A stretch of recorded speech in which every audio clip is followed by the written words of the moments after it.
नमस्ते।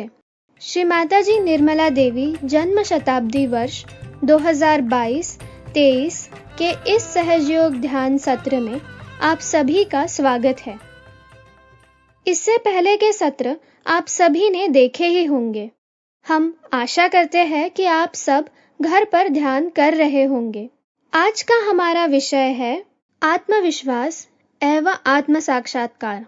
तो आइए अभी हम श्री माताजी निर्मला देवी जी से ज्ञान ग्रहण करते हैं।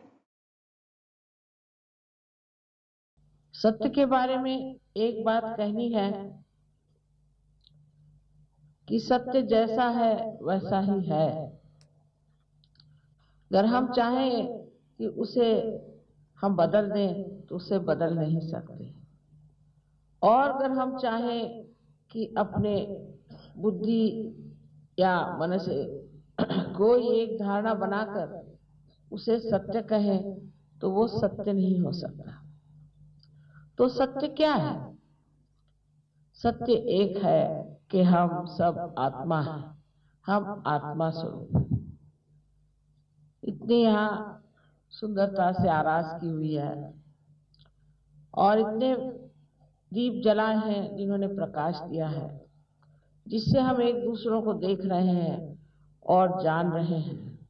पर अगर यहाँ अज्ञान का अंधार हो, अंधियारा छाया हुआ हो और हम उस अज्ञान में खोए हुए हैं, तो एक ही बात जाननी चाहिए कि हम सब प्रकाशमय हो सकते हैं और हमारे अंदर भी दीप जल सकता है। और ये दीप हम बहुत आसानी से प्रज्वलित कर सकते हैं, जला सकते हैं और उसका उजाला सारे संसार में हम फैला सकते हैं। आज तक परमात्मा के नाम पर बड़ी मेहनत की गई है। परमात्मा के विश्वास पर ही हम लोग जुटे रहे हैं। ये बात और किसी देश में नहीं जो हमारे देश में है कि कितनी भी विपत्तियां आई, कितनी भी तकलीफ हुई, तो भी हम सोचते रहे कि एक दिन ऐसा आएगा कि परमात्मा हमें जरूर रास्ता दिखाएगा और हम उस सुवर्ण दिन की राह देखते रहे जहां हम अपने मोक्ष को प्राप्त करें। हमें सिर्फ अपने अज्ञान से मोक्ष मिलना है, और यह अज्ञान हमारे अंदर तरह तरह की चीजों से बसा हुआ। जैसे कि बचपन से कोई बात बताई जाती है, चार लोगों से सुनते हैं, या हम किसी एक धर्म में पैदा हो गए तो उस धर्म की बातें जो चल पड़ी वही हमारे लिए विशेष हो जाती है, और वो हर जगह अलग अलग रूप लेकर के ऐसी कुछ विचित्र हो जाती है कि हमारे बच्चे पूछते हैं कि ये सब करने से क्या फायदा हुआ। आप इतना सब कुछ करते हैं लेकिन आप में तो कोई अंतर नहीं हुआ। और कोई आदमी अगर हिंदू हो, चाहे मुसलमान हो, चाहे ईसाई हो, चाहे सिख हो, हर जाति का, हर धर्म का आदमी हर प्रकार का पाप कर सकता है, हर तरह का गुनाह कर सकता है। ये कैसे? अगर हम लोग धार्मिक हैं और हमारे अंदर अगर धर्म है तो हमसे गुनाह कैसे होता है? लेकिन हम देखते हैं जो बड़े बड़े संत साधु हो गए, जिनके हमारे सामने इतने उदाहरण हैं कि वो लोग कभी गलत काम नहीं करते और वो गलत लोगों के सामने झुकते भी नहीं थे। आप यहाँ पे औलिया निजामुद्दीन साहब के बारे में जानते हैं। शाह ने कहा था कि अगर तू मेरे सामने झुकेगा नहीं तो मैं तेरी गर्दन उड़ा दूंगा। वो झुके नहीं, उनका मैं एक परमात्मा के सामने झुकता हूँ। और आप आगे भी जानते हैं कि उसके बाद उसी शाह की ही गर्दन उड़ गई। सो इस तरह के जो साधु संत इतने हिम्मत के साथ और इतनी सूझबूझ के साथ किसी बात को कहते थे, उनकी कौन सी अहमियत थी, उनमें कौन सी खास बात थी जो वो हम लोगों से इतने परे ऊपर एक ऐसी दशा में थे जहां उनको कोई चीज भी ऐसी प्रतीत ही नहीं होती थी जो सत्य को छोड़कर अपना ले, जो अटूट अपने विश्वासों पर पूरी तरह से खड़े थे, क्योंकि उनके विश्वास अंधे नहीं थे। जो विश्वास थे वो जानते थे कि ये बात सत्य है। और आज जबकि हम अपने आत्मा को खोज रहे हैं तो उसके प्रकाश में हम ये जान जाएंगे कि जो सत्य है वो आत्मा के प्रकाश में ही जाना जा सकता है। हर एक धर्म, संसार का हर एक धर्म आप अगर थोड़ा सा जान लें तो समझ लेंगे कि तत्व में हर एक धर्म एक है और हर एक धर्म में एक ही बात बताई गई है कि हमें नश्वर चीजों को छोड़ करके जो चिरंजीव, जो अनंत की चीज है उसे लेना चाहिए। हम लोग बहुत बार संसारिक बातों में इस तरह से लपट जाते हैं कि इस चीज को भूल जाते हैं कि जो नश्वर चीजें हैं जहां तक है वहां तक ठीक है, लेकिन उसमें अतिशयता कर देने से हमारा सर्वनाश हो जाता है, क्योंकि वो ही स्वयं नाशमय है, अंत में हमारा भी नाश उससे हो जाता है। लेकिन इस सब को जानने के लिए हमारे अंदर ज्ञान होना चाहिए। ज्ञान का मतलब ये नहीं कि पढ़ना लिखना। बहुत से लोग हैं मुझे बताते हैं कि हम तो रोज जो है शिवलीलामृत पढ़ते हैं और हम रोज एक पूरा उसका अध्याय पूरा कर रहे थे, लेकिन आपके अंदर उससे कोई परिवर्तन हुआ? क्या आप शिवलीलामृत पढ़ने के बाद ऐसा कह सकते हैं कि इसके बाद आप कोई गुनाह नहीं करेंगे? या आप कुरान पढ़ने के बाद ऐसा कह सकते हैं कि अब इसके बाद हम कोई गुनाह नहीं करेंगे? या ग्रंथ साहब को पढ़ने के बाद क्या आप कह सकते हैं कि हम कोई गुनाह नहीं करेंगे? तो इन महान किताबों में जो लिखा है वो एक लिखी हुई चीज हो गई, वो हमारे अंदर नहीं आई। जो कुछ भी है वो बाहर है, और उसमें अगर हम सोच लें कि इनको पढ़ने मात्र से ही हम ठीक हो जाएंगे, तो यह हमारी गलत धारणा है। सिर्फ ये जान लेना चाहिए कि इसका बोध होना चाहिए, यानी अपने नसों में आपको जानना चाहिए चारों तरफ फैली हुई ये परमात्मा की शक्ति है। ऐसा कहा जाता है, तो देखने में क्या हर्ज है? अगर आप साइंस वाले हैं तो इसे आप देखिए कि ये कौन सी शक्ति है जिसे आप प्राप्त कर सकते हैं। ये जो शक्ति हमारे अंदर है, ये शक्ति जिससे कि हम उसे जानते हैं, वो भी अगर हम कहें कि आपके अंदर सुप्तावस्था में है, तो क्या हर्ज है कि हम इसको पूरी तरह से प्राप्त कर लें? क्योंकि अगर ये हमारी ही शक्ति है और इससे हमें ही बोध होने वाला है और इससे हम ही बहुत ऊंचे उठ जाने वाले हैं, तो फिर क्यों ना हम इस चीज को पूरी तरह से अपना लें और इस पे पूरी बात करके जाने कि ये चीज है क्या। आपसे पहले ही बताया गया है, डॉक्टर साहब कह रहे थे कि हमारे अंदर कुंडलिनी नाम की शक्ति है, हमारे अंदर चक्र है और कुंडलिनी जागरण होती है, उससे हमारा ब्रह्मरंध्र जो है, जो तालु भाग है, वो खुल जाता है और उसमें से ठंडी ठंडी हवा आने लगती है और आप चारों तरफ भी ठंडी ठंडी हवा देखते हैं। पर इसका क्या प्रमाण? ये जो ठंडी ठंडी हवा है, यही वो चीज है जिसे परम चैतन्य कहते हैं। एक दिन ऐसा हुआ था कि हमारा कहीं लेक्चर इन लोगों ने रखा, तो उन लोगों ने आकर के बताया कि हम आपको मानते नहीं क्योंकि आप ब्राह्मण नहीं। तो हम तो कुछ बोले नहीं। सब लोगों ने कहा अच्छा ठीक है, हमने लेक्चर तो पेपर में दे दिया, अगर आप मानते नहीं हैं तो ठीक है, हम ऐसा करते हैं कि कैंसिल तो कर देंगे, लेकिन हम आपका नाम दे देंगे कि इन्होंने ऐसे ऐसे मना कर दिया। कहने नहीं ऐसे नहीं लिखो। तो ठीक है, वहाँ प्रोग्राम हुआ। अब इन्होंने मुझे आगे की कोई बात नहीं बताई, न जाने कैसे लेक्चर में बोलते बोलते मैंने कहा कि जो सोचते हैं जिन्होंने ब्रह्म तत्व को जाना है वो हमारे सामने आ जाए। तो 8-10 आदमी आके खड़े हो गए हमारे सामने। मैंने कहा बैठ जाइए बैठ जाइए। बैठने के बाद मैंने कहा अच्छा आप मेरी और हाथ करें, तो उनके हाथ लगे थरथराने। तो मैंने कहा देखिए आपके हाथ थरथरा रहा है। भाई कहने रोकिए रोकिए माँ, हम मान गए आप शक्ति हैं इसलिए हमारा हाथ थरथरा रहा है। मैंने कहा ये बात नहीं, औरों की नहीं थरथरा रहे। कहने नहीं, इन लोगों को देखिए कैसे थरथरा रहे हैं। मैंने कहा जाके पूछिए लोग कौन है। तो उन लोगों ने बताया कि हम तो थाने के पागल खाने से आए हैं, क्योंकि थाने का एक पागल ठीक हो गया है तो डॉक्टर हमें वहां से ले आए, हम तो सर्टिफाइड पागल हैं। तब इनके दिमाग में बात आई, ये सर्टिफाइड पागल के भी हाथ हिल रहे और हमारे भी हाथ हिल रहे हैं, तो कोई ना कोई बात ऐसी है कि सबके बीच में एक सी मालूम पड़ रही, तब फिर कहने लगे कि माँ फिर ये चीज क्या है। मैंने कहा बेटे, ये परम चैतन्य है जो तुम्हें भी हिला रहा है और उनको भी हिला रहा है, लेकिन तुम इसे प्राप्त करो। जब तुम ब्रह्म को जानोगे तभी तुम सोचना कि तुम द्विज हो गए, माने तुम्हारा फिर से जन्म हो गया। झूठ मूठ के अपने सर पे लेबल लगा लेने से आप कुछ नहीं होते,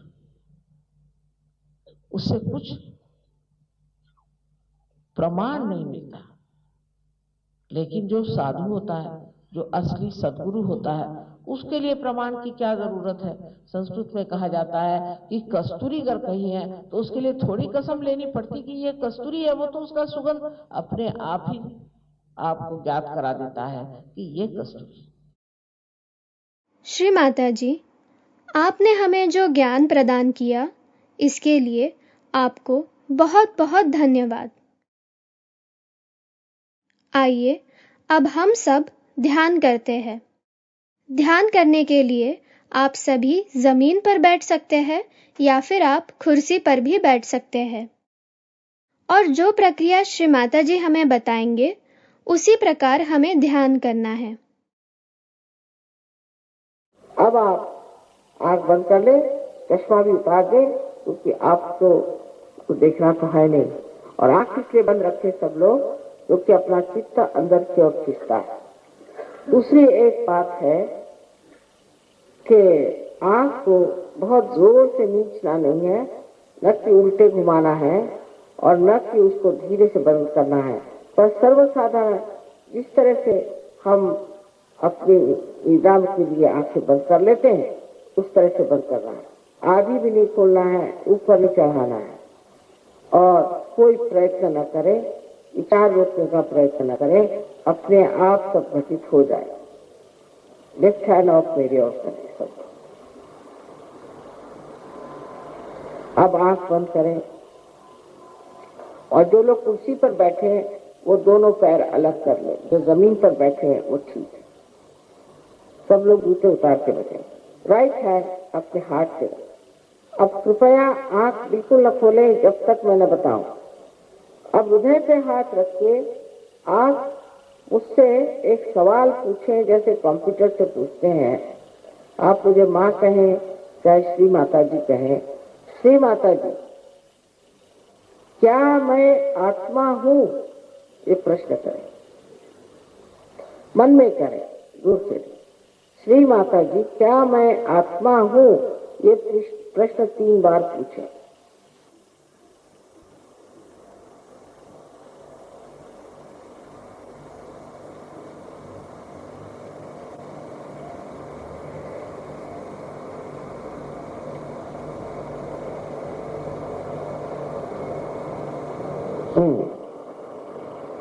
अभी जानना चाहिए कि अगर आप आत्मा हो जाते हैं तो आप स्वयं के गुरु भी हो जाते हैं। तो इसी राइट हैंड को आप पेट के ऊपरी हिस्से में लेफ्ट हैंड साइड में दबाइए और गुरु तत्व पे रख करके एक सवाल पूछे मुझसे कि श्री माता जी, क्या मैं स्वयं का गुरु हूँ? 3 बार ये सवाल पूछिए। श्री माता जी, क्या मैं स्वयं का गुरु हूँ?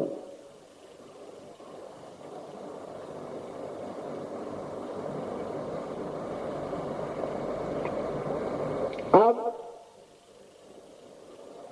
ये राइट हैंड आप पेट के निचले हिस्से में रख दें जहाँ शुद्ध विद्या का चक्र, लेफ्ट हैंड साइड। और यहाँ पर मैं यही कहूंगी कि मैं आपकी स्वतंत्रता का मान करती हूँ। आप पर कोई चीज लादी नहीं जा सकती, शुद्ध विद्या तो बिल्कुल नहीं लादी जा सकती। इसलिए आपको कहना होगा 6 मर्तबा, क्योंकि इस चक्र में 6 पंखुड़ियां हैं। 6 मर्तबा कहना होगा, ये श्री माता जी मुझे शुद्ध विद्या दीजिए। 6 मर्तबा कहना होगा, श्री माता जी मुझे शुद्ध विद्या दीजिए।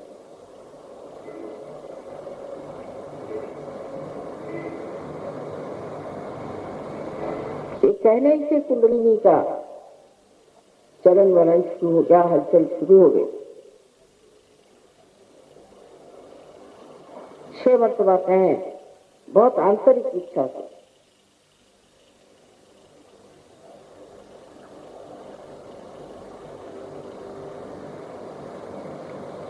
अब ये कुंडलिनी अगले चक्रों में जा रही है, इसलिए अगले चक्र हमें खोलने होंगे, ऊपर के चक्र। तो इस राइट हैंड को आप गुरु तत्व पे माने अपने पेट के ऊपरी वाले हिस्से में लेफ्ट हैंड साइड में दबा कर रखें और इस चक्र को खोलने के लिए पूर्ण आत्मविश्वास के साथ आप 10 मर्तबा कहें कि श्री माता जी मैं ही स्वयं का गुरु हूँ। 10 मर्तबा कहिए, क्योंकि 10 तत्व हैं गुरु के।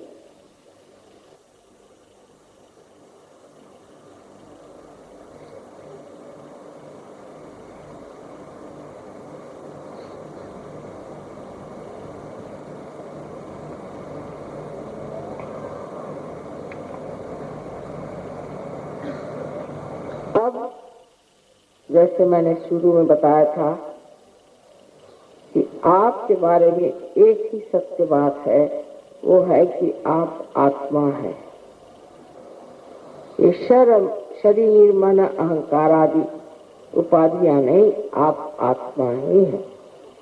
इसलिए अब अपना राइट हैंड आप अपने हृदय पे रखें और यहाँ पर आप पूर्ण आत्मविश्वास के साथ इस महान सत्य को 12 मर्तबा कहिए, 12 मर्तबा। श्री माता जी मैं आत्मा हूँ।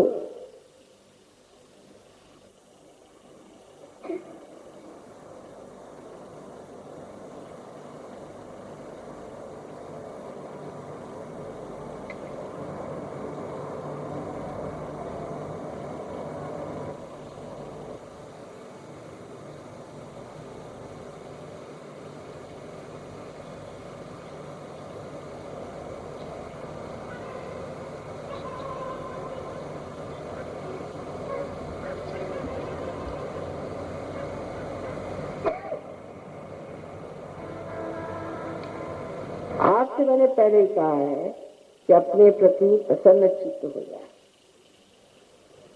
परम चैतन्य ये दया, शांति और आनंद का सागर है, लेकिन सबसे अधिक ये क्षमा का सागर है। और हम कोई ऐसी गलती कर नहीं सकते जिसे वो अपने अंदर समा न ले। इसलिए प्रसन्न चित्त होकर के अपना राइट हैंड आप गर्दन और कंधे के बीच में जो कोण है उस पर रखें और गर्दन को राइट साइड में मोड़ दें और पूर्ण आत्मविश्वास के साथ आप कहें, श्री माता जी मैंने कोई गलती नहीं की, मैं बिल्कुल दोषी नहीं हूँ। श्री माता जी मैं बिल्कुल दोषी नहीं हूँ। इसे आपको 16 बार कहना होगा।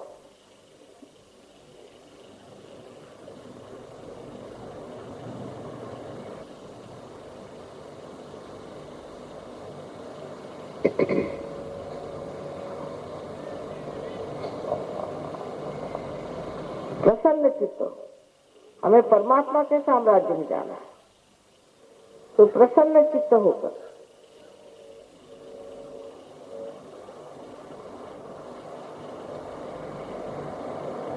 पूर्ण हृदय से कहें,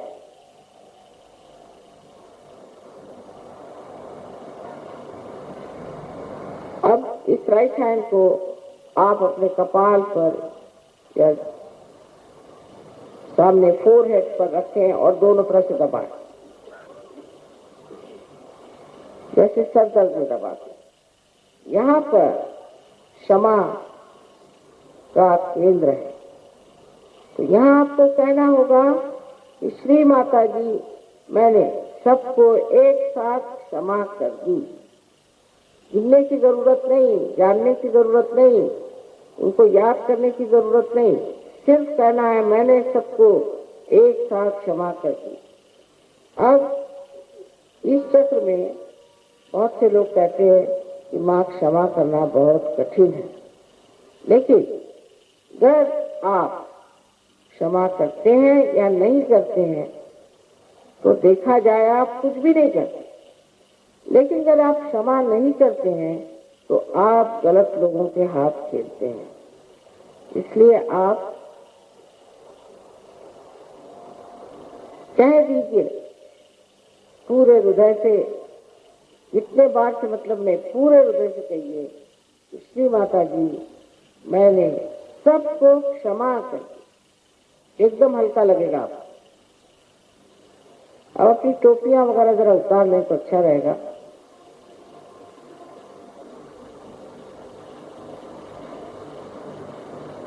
ऐसी पगड़ी रहने दीजिए पर टोपी उतार लेना चाहिए। अब अपना ये राइट हैंड सर के पीछे के हिस्से में रखें और सर को ऊपर उठा के उस पर झेलें। यहाँ पर अपने समाधान के लिए अपने को दोषी न ठहराते हुए और ऐसे लोग जिन्होंने आपको सताया उनकी याद न करते हुए आप पूर्ण हृदय से ये कहें कि हे परम चैतन्य, हे निराकार, हमने अगर कोई गलती की हो तो तू क्षमा कर।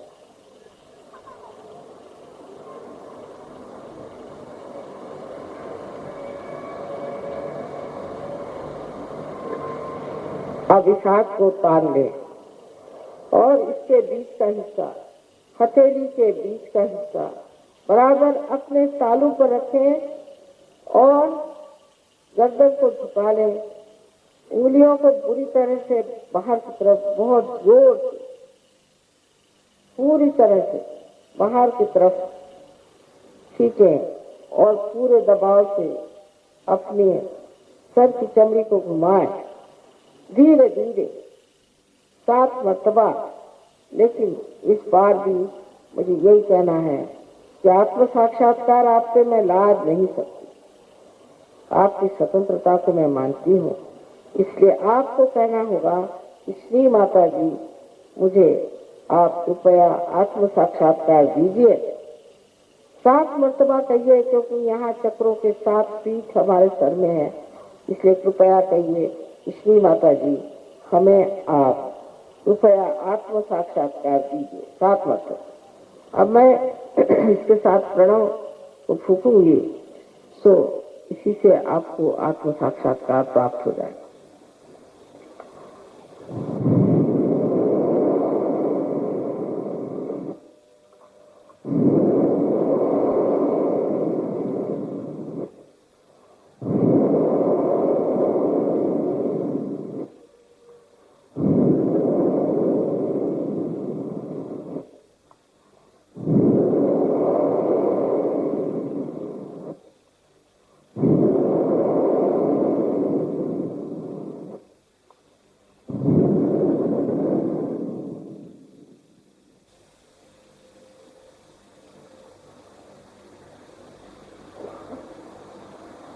अब धीरे धीरे हाथ नीचे ले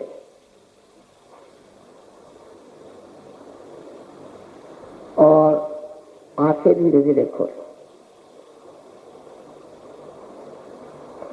अब अपना राइट हैंड में जाओ। ध्यान रखें कि हमें ठंडे खद में आते हैं राइट हैंड, और अपनी गर्दन झुका करके इस तालू भाग से देखिए लेफ्ट हैंड से कि कुछ ठंडक आ रही है। किसी किसी की बहुत दूर तक आती। अधर पकड़े, ऐसा नहीं कि उसको चिपका के नहीं, देखें यहाँ ठंडक आ रही।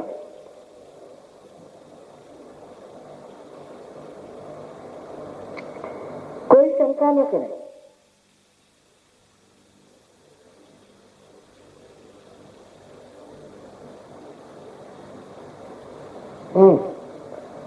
अब लेफ्ट हैंड को ले जाओ करें और फिर से गर्दन झुकाकर राइट हैंड को से देखें कि कोई ठंडक आ रही कि नहीं।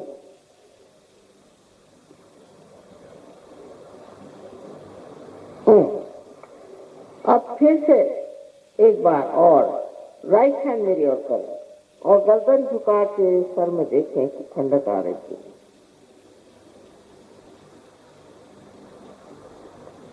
बहुत नजदीक से ही पकड़ना है। झुकाइए सर जरा दूर, थोड़े दूर सर से, इधर सामने की तरफ, जहां अपने सर में नरम हड्डी थी, इसे तालू कहते थे बचपन में, उस पर देखना। सामने झुकाइएगा सर। अच्छा, अब ये दोनों हाथ आकाश की ओर उठे, दो इस तरह, और एक सवाल पूछे, श्री माता जी क्या ये परम चैतन्य है? श्री माता जी क्या यह परमात्मा का प्रेम है? ये प्रश्न आप 3 बार मुझसे पूछे सर को ऊपर कर।